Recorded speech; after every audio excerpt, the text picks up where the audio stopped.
ಹೊಸದುರ್ಗ ತಾಲೂಕಿನ ಕಬ್ಬಳ ಗ್ರಾಮದ ಗ್ರಾಮದೇವತೆ ಶ್ರೀ ಕತ್ತಿ ಕಲ್ಲಾಂಬಾ ದೇವಿಯ ರಥೋತ್ಸವ ಹಾಗೂ ಸಿಡಿ ಉತ್ಸವ ಗುರುವಾರ ಭಕ್ತಿಭಾವದಿಂದ ಹಾಗೂ ವಿಜೃಂಭಣೆಯಿಂದ ಜರುಗಿತು.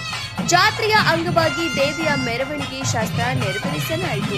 ಬಾನೋತ್ಸವದೊಂದಿಗೆ ಗ್ರಾಮ ದೇವತೆಗಳಾದ ಕತ್ತಿಕಾಲಾಂಬಾ ದೇವಿ ಹಾಗೂ ಮಹಾಂತಂಗಿ ದೇವಿಯ ಉತ್ಸವ ಗ್ರಾಮದಲ್ಲಿ ನಡೆದಿದ್ದು, ರಾತ್ರಿ ವಿವಿಧ ಗ್ರಾಮಗಳಿಂದ ಆಗಮಿಸಿದ ದೇವತೆಗಳೊಂದಿಗೆ ರಾಜ ಬೀದಿಗಳಲ್ಲಿ ಅದ್ದೂರಿ ಉತ್ಸವ ನಡೆಯಿತು.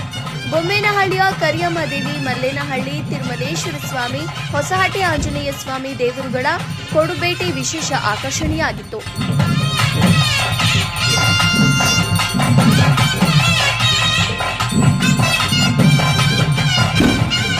ಈ ಜಾತ್ರೆಯಲ್ಲಿ ಜಾನಪದ ಕಲಾ ಮೇಳಗಳು, ದೇವಿಯ ಬಂಟ ಚೋಮ, ಶ್ರೀ ಆಂಜನೇಯ ಸ್ವಾಮಿ ಪಂಜಿನ ಕುಣಿತ ಹಾಗೂ ಬೊಮ್ಮೇನಹಳ್ಳಿಯ ದೇವಿಯ ಆಕರ್ಷಕ ನೃತ್ಯ ಪ್ರದರ್ಶನಗಳು ಜಾತ್ರೆಗೆ ಮತ್ತಷ್ಟು ರಂಗು ತುಂಬಿತು. ದೇವರ ಮೂರ್ತಿಗಳನ್ನು ರಥದಲ್ಲಿ ಪ್ರತಿಷ್ಠಾಪಿಸಿ ಧಾರ್ಮಿಕ ಪೂಜಾ ವಿಧಾನಗಳೊಂದಿಗೆ ಭಕ್ತರು ರಥವನ್ನ ಎಳೆಯುವ ಮೂಲಕ ಭಕ್ತಿ ಸಮರ್ಪಿಸಿದರು. ಸಂಜೆ ನಡೆದ ಸಿಡಿ ಉತ್ಸವ ವಿಶೇಷ ವೈಭವಕ್ಕೆ ಸಾಕ್ಷಿಯಾಯಿತು.